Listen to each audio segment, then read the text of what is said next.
Hey there, I'm Anna Campbell. And I'm Andrew Villegas.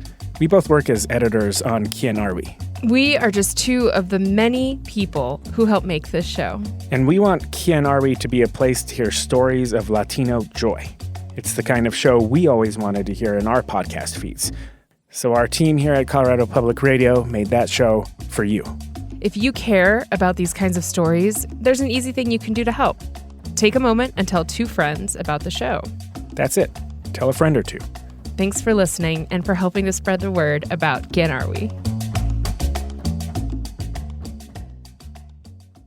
Jon Barón is well known for making some of the most unusual beverages in town. But these are really good. How fun. So you had a hand in making all of these? Every single one. Yes, ma'am. Wow. Are you so proud? Yeah, man. It's like being an artist and watching somebody like appreciate your painting, you know, Yeah. or being up in a gallery or something. In a city where small, quirky craft breweries are part of the local culture, a way of life for a lot of people, Jon makes drinks that are truly unique, like an original piece of art. And this isn't your mom's average ale, but it could have been your bisabuelita's. From Colorado Public Radio, this is Quién Are We? Exploring what it means to be Latino or Hispanic or Chicana or however you identify, and diving into the beautiful things that make us who we are. This is the first episode of a season full of stories about things like baseball and dancing and houseplants. I am so excited to share these stories with you. I'm May Ortega. This time, we'll hear about a man trying to keep up with his siblings and make his parents proud. But when he finds himself where he thought he wanted to be, he realizes something is still missing. And it takes returning to his heritage to find it. Jon Barón's family is from a familiar place for me. So my dad is from Matamoros, Tamaulipas. My dad is from Matamoros. That's crazy. That's so tight. So Really? Yeah. Oh my gosh, that's wild. Yeah, Oh my like God, to this okay. day, I still have like a lot of family sitting right there in Brownsville, Laredo, McAllen. Yeah, I and moved here from the Rio Grande Valley. So Oh yeah. my God, that's And- crazy. Jon is the youngest in his family by many years.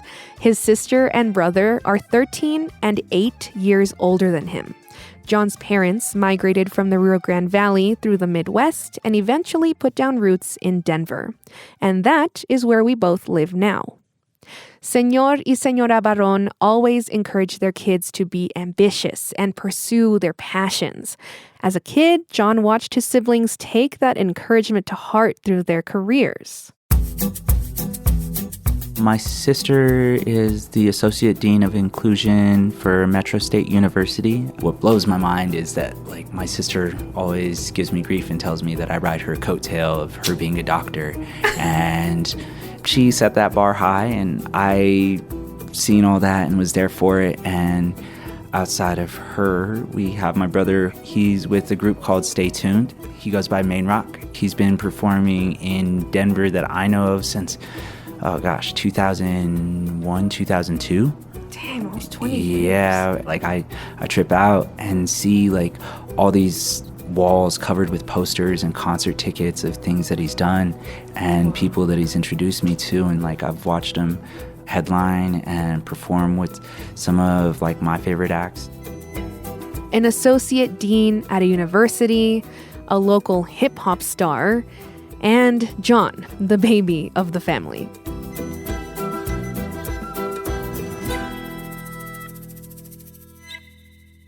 As Jon approached adulthood, his parents put pressure on him to rise high, like his siblings, to find something that could bring him success and fulfill his passions. Easier said than done. First-gen kids like Jon and I have an extra strong drive to make our parents proud. We have to let them know their toil and sacrifice were worth it, right? Growing up, Jon watched his parents use their hands to make a living. Jon's mom was a seamstress and a migrant farm worker. I think that all the stuff that my mom has like tried to teach me from the time that she was a migrant worker and seeing like all the vegetables and plants, and it's always cool to go with her and like see different parts of the garden, and like that's one big thing that she loves. I know like her purple hydrangeas are the biggest thing to her heart, and like I've sat there with her in the garden transplanting irises and going through, just taking the time when we travel to ask her like, what do you like about these? It's a big thing, you know? Jon's dad was a construction worker who loved to repair old cars. My memories of him, like he was always super tired when he did get home. He was up so early in the morning to go do concrete work. It wasn't easy for him, and I remember when he'd get home, I'd take off his boots and everything, but I didn't really have experiences with him. I wish that I had more opportunities to sit there and hold the light for him under a hood. Yeah. It would have been the world to like learn how to work on classic cars, and so. Oh man. The Barón parents did not want their kids to be blue-collar workers like they were. They wanted their kids to have the best chance to be successful and more. So they did everything they could to give them an advantage, even down to picking Jon's name. Because your name is No, Jon. It is, on my birth certificate it says Jon Joe. It doesn't say Juan Jose. And those are my grandfather's names. But the real reason being is that flat out, they wanted me to be Americanized. I wasn't supposed to be Juan Jose because my parents seen my complexion and they knew that I would always have the passing as white. And because of that, they wanted my life to be a little bit easier.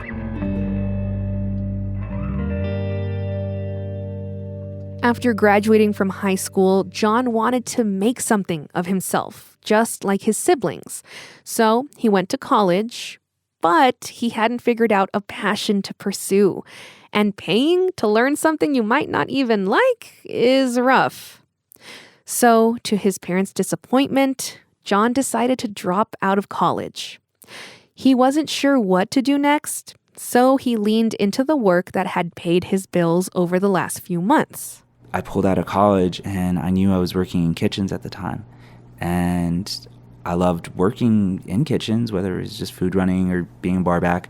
I started learning a lot more about it, and my first gig was as like a barista, and moving up from there, working as a food runner. Jon's parents were worried. This brother of a brilliant educator and a popular musician worked in the service industry. Jon coasted through the Denver restaurant industry for several years, bouncing around from coffee shops to downtown bars and the convention center. He didn't hate it, but he wanted more. Jon was a hard worker, and other people started to notice, including a friend in the craft beer industry. Guy sees me and he says, yeah, man, you work really hard in everything you do. And he's like, I think you should brew.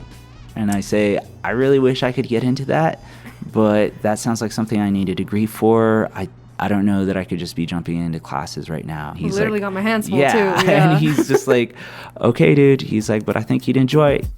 And that friend encouraged Jon to volunteer at Odyssey Beer Works for a few hours a week to teach him the ropes. One of the first things this son of a mechanic noticed was all the intricate machinery that made the brewing process possible. And so I'm learning all these little things about brewing that I need to know. This is a TC clamp. These are the different gaskets you need to know. The terminology, yeah. the technology. Okay, cool. These are the different tanks. Oh, okay. Jon's interest was captured real quick. He dove into learning everything he could about brewing. And Denver's a good place for that. It's a city famous for its breweries. Jon went to the local microbreweries, tasted their wares, and developed opinions about what worked and what didn't. One of his favorites was a brewhouse called Dos Luces. That is where I met him for this conversation. Yeah, when Dos Luces originally opened, I was here for their opening day. Oh, as like a fan? Yeah, as a fan. Okay. Dos luces means two lights, which represent the two flagship fermented drinks that the brewery produces. Pulque, a drink made by the Aztec and Mayan people of Mesoamerica. And the second is chicha, a drink made from purple corn by the Inca of South America. Like, I knew about pulque. I hadn't had chicha yet, and I was just like, this speaks to my heritage. Whatever you do, I support it 100%. Experiencing pulque and chicha at Dos Luces ignited and expanded Jon's imagination about all that brewing could be. Then, a cidery around the corner from his apartment noticed his expertise and offered him a role in sales. I was loving it at that point, and low-key I started to have the ability to influence the ciders we were making, which I was like, that's kind of cool. You're giving me that flex. I was happy with my brew job. Working at the cidery was different than any job Jon had had before. Not only was he working hard and being useful, but for the first time in his career, Jon was using and growing his knowledge in something that he was actually interested in. He felt fulfilled by the challenge. But something was missing. And soon, fate intervened. That's after the break.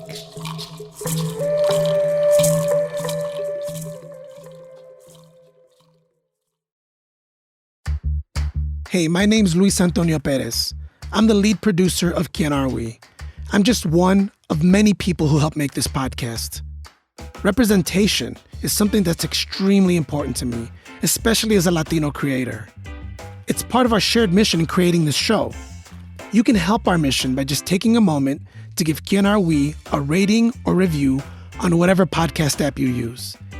It really makes a difference in helping people find the show and elevating las voces lindas de nuestra gente latina. Thank you for supporting us and celebrating Latinidad with Colorado Public Radio.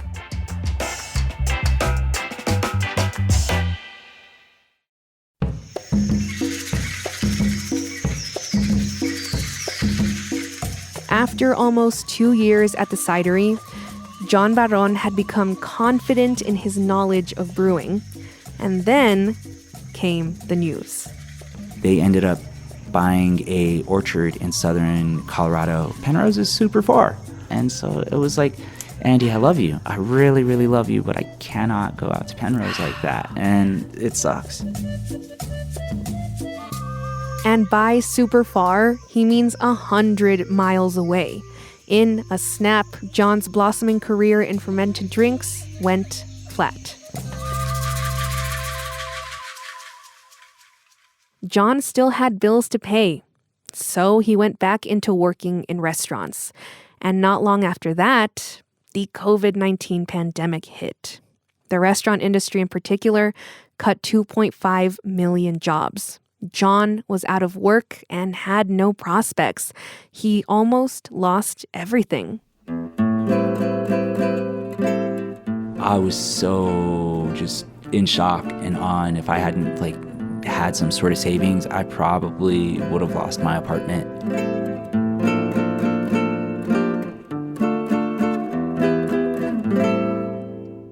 Then, at his lowest point, the phone rang. A couple weeks into the pandemic, Judd gives me the phone call of hey, I don't know if you have the availability, but can you come in on Monday? I think I have a job for you. And by Judd, he means Judd Bellstock, the owner of Jon's favorite brewery, Dos Luces. Remember, the one that makes chicha and pulque? I was like, I'm interested. What's the position? He's like, I'd like you as my assistant brewer. What'd you think when he said that? I was like, oh shit, I haven't updated my resume in so long. Jon got the job.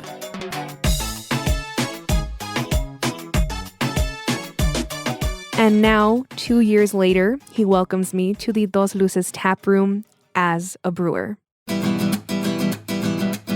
It's a storefront space with a few tables near the entrance. You get a warm vibe when you come in. There's papel picado hanging from the ceiling, Latin American art on the walls. There are plants everywhere. Love that. The rest of the space is where the brews are made. A center walkway to the back door is flanked by these huge tanks filled with fermenting chicha and pulque. Jon was eager for us to try their signature drinks, so he brought over a flight of samples for me and my producer to try. Starting from the handle, we have our chicha inti. Okay, this is like an orange-ish. Yeah, the orange color to it is really pretty, but this would be your traditional Incan or Mayan. Ooh, it's very fruit. Mm-hmm. I'm not good at describing taste. It's very fruit, like, no, not peach. Peach? No, impossible. Mm-hmm. That's really the flavor from the corn, in all honesty, that you're getting. There's a little bit juice. That's good. What is it? I hear in rural parts of Southern America and so on, a lot of the bottles that you'll see kids running around with are really filled with chicha. It's how they get their kids to go to sleep a little faster. Kid. Yeah. Jon told me that in Inca society, women are the brewers, and the process of how they do it is really cool. They chew up the purple corn because their saliva produces a special enzyme that starts the fermentation. Dos Luces' other drink, pulque, has deep history in Mexican and Aztec culture, with several myths associated with the maguey plant that it's made from. So this is going to be our pulque metzli, the house pulque. This is our traditional sour. This is what the Aztec would be drinking right before a sacrifice or something like this. Wow. All right. Let me tell you about how special this drink is. One of the myths of pulque is that of the Aztec god of wind, Quetzalcoatl. After providing the people with the gift of corn, he realized that although the people's bellies were full, their hearts were not. They didn't sing, dance, or rejoice in any way. They needed something else, something to bring them joy and bliss. So Quetzalcoatl endeavored to find the beautiful goddess Mayahuel, who possessed a gift that he knew would bring joy to the people. But she was hidden away in a far corner of the cosmic heavens, trapped by her evil grandmother.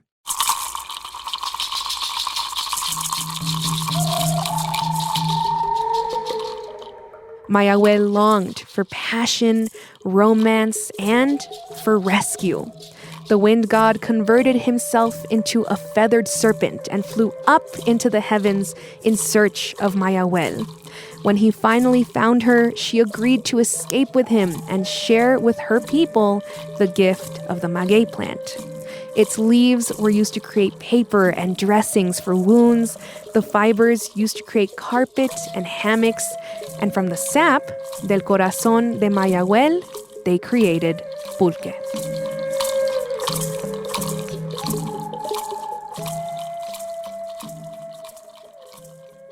Now, centuries later, Dos Luces is using modern equipment to make chicha and pulque, so they don't need to chew the corn in the traditional way.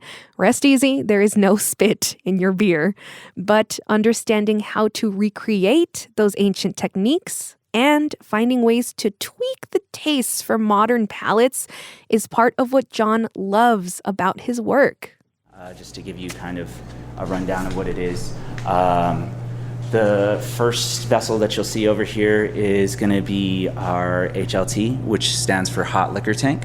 Up there, our control panel controls our rake and our second tank right here. Now, Jon's not only become a respected brewer, but he's doing it in a way that speaks to who he is and offers him a future beyond Dos Luces. I never in my life would have thought that I was going to be a professional brewer. And I'm really proud to be here. That's for sure. Come a long way. Yeah, I would proudly open my own brewery, but there's plenty more I have to learn. And I remember bringing that point up to Judd, and I said, one of my cousins said, I should open my own. And he's like, you know what, Jon? I'll be really proud when you do, and I'll be there for your opening day. But you got to promise me that you're going to open a pulqueria or a chicharia. And that was a moment where I was just like, that's the only kind of brewery I'm going to open. Quit playing with me, Jen. You don't have to tell me. Yeah, you don't got to tell me twice. So, yeah, maybe one day. I look forward to that. But in time, I still have a lot of learning to do here.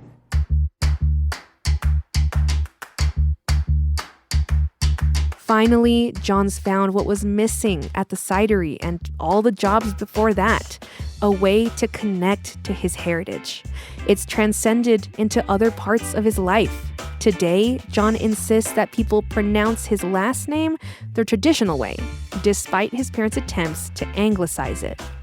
They would try to let people say, "Oh, that's Jon Joe Barón," and I don't allow that. I'm proud of being a Barón, and I think that's important. You should definitely take pride in saying your name is Garcia, not Garcia or Ortega. Ortega, exactly. Like those little things, like, you got to take pride in who you are. I think the biggest thing is to live for your last name, not to live for your first.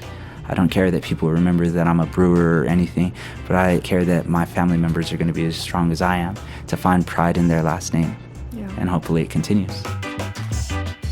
And his newfound passion has also helped him feel more comfortable with another part of himself, being the little brother.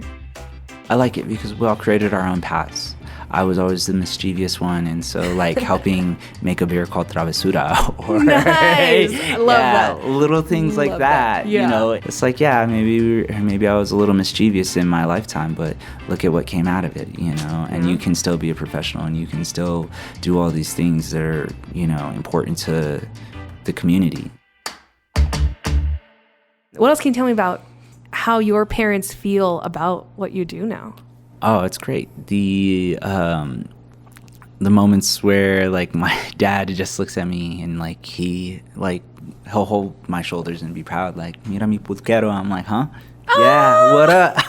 You know what it is, Dad? And it's just and even my mom, she always tries to bring me little ingredients or little things Really?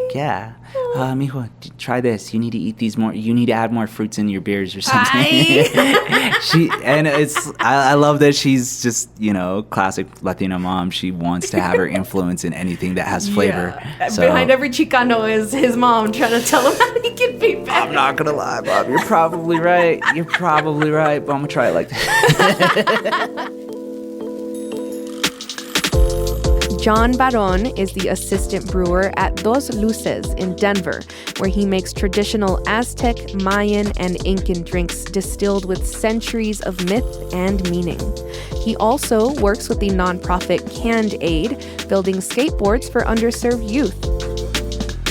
I'm May Ortega. Luis Antonio Perez produced and mixed this episode, and it was edited by Erin Jones and Andrew Villegas. Our theme music is by Pedro Lumbrano. You can find a list of everybody who helped make this episode in the show notes. Quién Are We is a production of Colorado Public Radio.